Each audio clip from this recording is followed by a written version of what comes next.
Bonjour, bonsoir tout le monde, bienvenue dans ce nouvel épisode de Veritas Obscura. Aujourd'hui nous allons parler des sociétés secrètes, ces grands groupuscules d'individus œuvrant pour une cause commune à l'échelle locale, mais aussi nationale et parfois mondiale. Alors ne confondons pas sociétés secrètes et sociétés discrètes comme les francs-maçons qui eux n'ont franchement rien de secret. Nous ne parlerons pas des groupes fictifs comme les Illuminati, qui eux n'existent qu'à travers le folklore qu'on leur a créé. Alors bon, pour ne pas attirer trop l'attention sur la société secrète que je m'en vais vous dévoiler, j'ai décidé de créer deux autres sociétés qui serviront de camouflage. À vous de deviner, comme d'habitude, laquelle est la véritable histoire. Allez, j'abrège, débutons ce nouvel épisode de Veritas Obscura.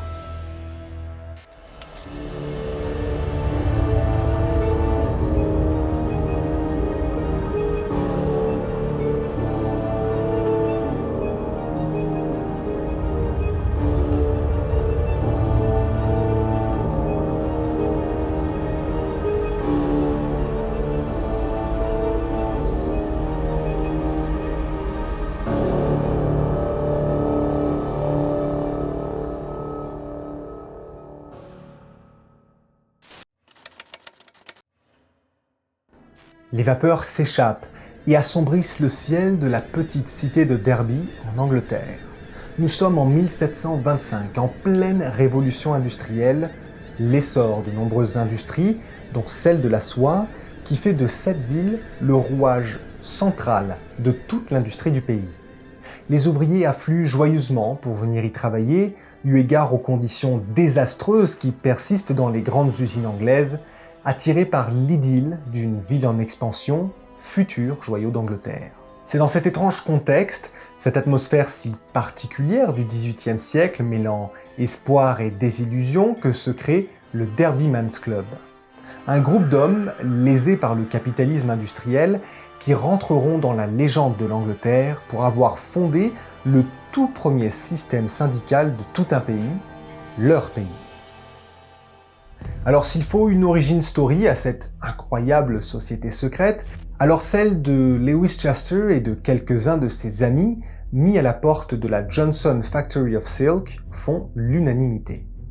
Face à la cruelle évidence d'un monde qui évolue, laissant orphelins les ouvriers blessés lors de manipulations de machines lourdes et compliquées, de nombreux hommes, dont Lewis Chester, se sont fait remplacer, sans arrière-pensée ni remords, par de la main-d'œuvre étrangère, moins chère et plus motivée.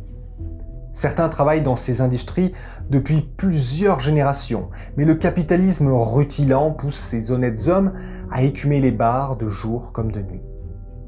Las de voir ces lieux de convivialité se remplir un peu plus chaque jour d'hommes sans emploi, ils finissent par y créer un lieu de révolte, un lieu d'entraide et de soutien pour dénoncer les abus des chefs d'entreprise, abreuvés du capitalisme ronflant, profitant de l'exode massif depuis les régions reculées d'Angleterre pour s'enrichir, appauvrissant les enfants du Derbyshire. Ces hommes se retrouvent alors dans des lieux secrets, tous égaux et sans grade de supériorité, une des valeurs du Derby Men's Club. Les rumeurs évoquent alors des réunions autour de tables de bar, à la simple lueur d'une lampe à huile en petit comité, pour fomenter les futures actions contre les bourgeois propriétaires d'industrie. Cette société secrète se fait rapidement connaître et les histoires de violence et d'infamie perpétrées dans les quartiers riches de la ville deviennent monnaie courante. Coups de feu au cœur de la nuit, panneaux criblés de balles, fenêtres brisées, le groupe sème la terreur auprès de la population aisée, souvent propriétaire des usines. À l'apogée de leur existence, la pression se retrouve même dans ces mêmes usines, certains membres occupant des postes haut placés, assez haut placés pour faire des ajustements sur le fonctionnement même de leur entreprise, créant des groupes d'ouvriers œuvrant pour le bien de leurs collègues. Les premiers syndicats se forment en Angleterre. La société secrète, quant à elle, continue d'opérer en arrière-plan, plaçant ses ouvriers qualifiés, qu'ils terrorisaient autrefois, dans les usines encore réticentes à cette évolution syndicale. Derby, joyau de l'industrialisation, se retrouve être le lieu de création du premier syndic en Angleterre. Ce qui ne plaît évidemment pas au gouvernement anglais, qui publie un décret en 1735 interdisant les rassemblements d'ouvriers sur les lieux de travail et donnant toujours plus de pouvoir aux chefs d'entreprise. Mais la rumeur a parcouru assez de chemin et l'espoir de meilleures conditions de travail assurées par des groupes d'ouvriers unifiés infiltre les usines à travers le pays. Au final, le Derby Men's Club a créé une incroyable force ouvrière, rétablissant des droits jusqu'alors bafoués. Il semblerait que cette société secrète se soit dissoute d'elle-même, leur œuvre accomplie. Lewis Chester, l'un des fondateurs, le seul dont on connaît l'appartenance, avait finalement trouvé sa vocation, représenter les ouvriers de toutes les entreprises de Derby, créant le syndicat Chester and Workers, un syndicat qui existe encore et toujours au Royaume-Uni.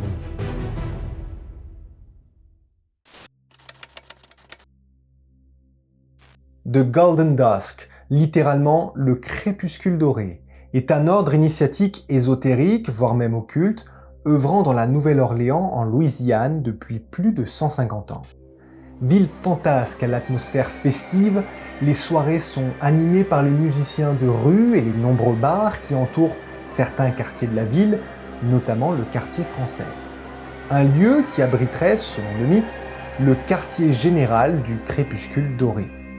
Fort de son héritage caraïbéen et toute la culture vaudou qui l'entoure, cette société secrète s'apparente à un groupe initiatique pour s'instruire aux choses occultes, dans un système de règles et de rangs proche de ce que fait la franc-maçonnerie.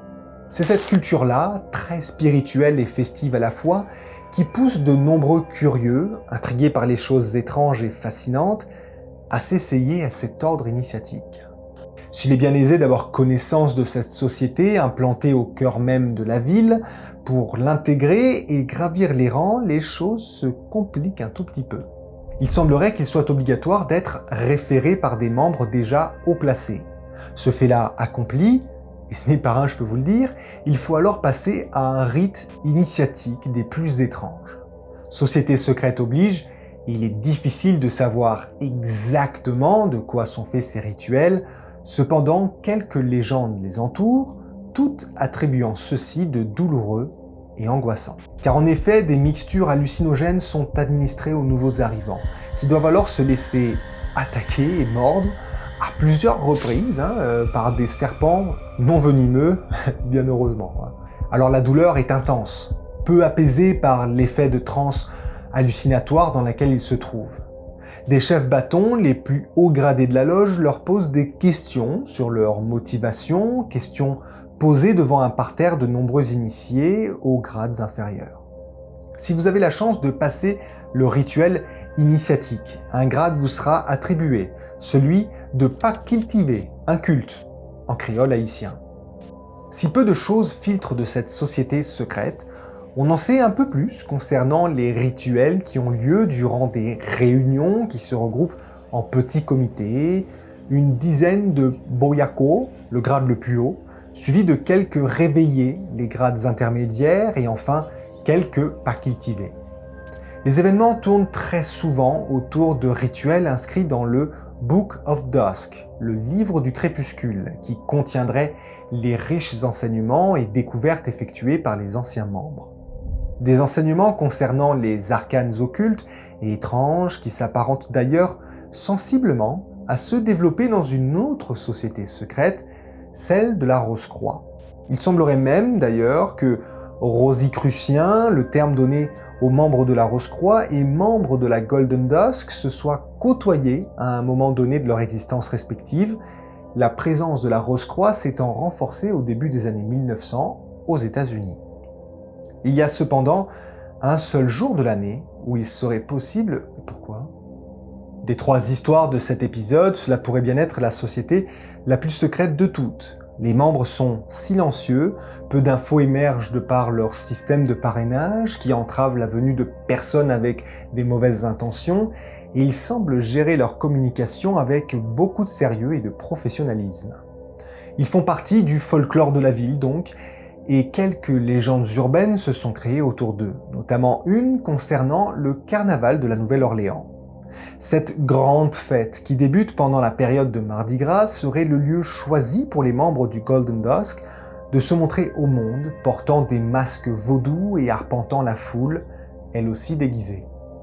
Petite anecdote sympathique, ce carnaval a été créé en 1856 par 21 businessmen, c'est très précis, qui avaient au préalable fondé une société secrète, le Mystic Crew of Commerce, dans le quartier français de la ville. Une sorte de tradition donc pour la Golden Dusk d'honorer à leur façon ces hommes qui ont donné leur lettre de noblesse à la magnifique ville de la Nouvelle-Orléans.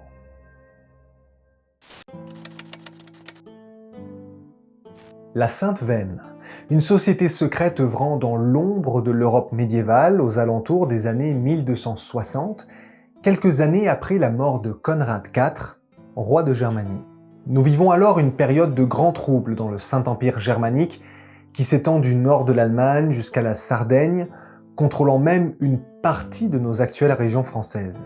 Le pouvoir central de la monarchie est déstabilisé par la mort soudaine du roi Conrad IV, alors en pleine reconquête de ses terres devenues libres, bien aidé par l'étreinte tyrannique d'une église qui le désavoue.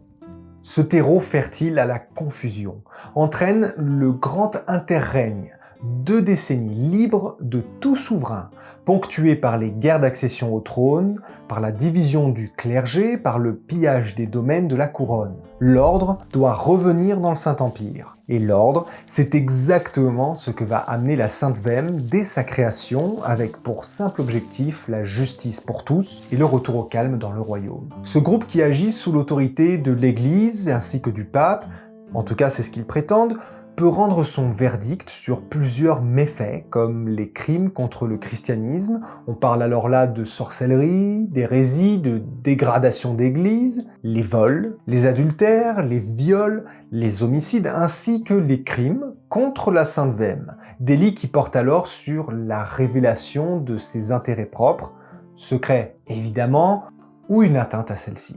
Composé uniquement de magistrats et d'adjoints au bourgmestre, les bourgmestres à l'époque c'était l'équivalent de nos maires aujourd'hui, le tribunal que compose la Sainte Vemme est pour le moins expéditif.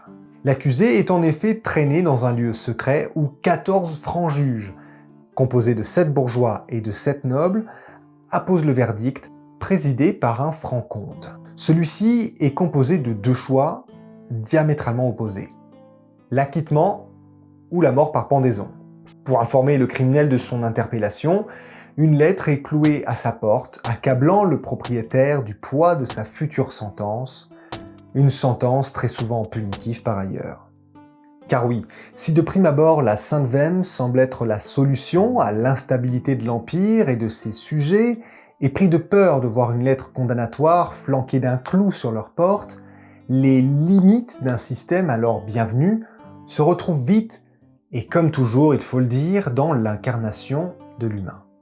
En effet, les francs-juges opèrent durement, souvent sous le joug de passions morbides, et la montagne de victimes s'accroît tandis que l'anonymat perdure dans cette société secrète. Ces agissements malhonnêtes n'empêcheront pas Charles IV, roi du Saint-Empire, dès 1355, à recourir, très souvent par ailleurs, au jugement sévère et impartial de la Sainte Vemme pour maintenir la paix dans son royaume. Le déclin de ce groupe influent débute, là encore, par le vice de l'homme. Avares de sang, certains cumulent celui-ci avec la corruption, et dès le XVIe siècle, des protestations s'élèvent partout dans le royaume pour les dénoncer. Les systèmes judiciaires et les tribunaux ordinaires s'améliorant, jumelés à la croissance de l'influence des pouvoirs territoriaux, amène la Sainte Vemme à rabattre son champ d'action sur la petite région germanique d'où elle est apparue. Dépouillés de leur attrait impressionnant, ceux-là même qui ont tenu en respect de l'ordre la population de l'Empire, ils finissent par se voir abolir leur activité en 1811. Avec la mort du dernier franc-comte en 1835 s'éteint la réalité de cette société secrète, laissant place à l'imaginaire d'un groupuscule puissant, agissant dans l'ombre d'un royaume, tantôt vacillant, tantôt victorieux, pour apporter d'une poigne de fer la justice, parfois injuste, dans le Saint-Empire germanique.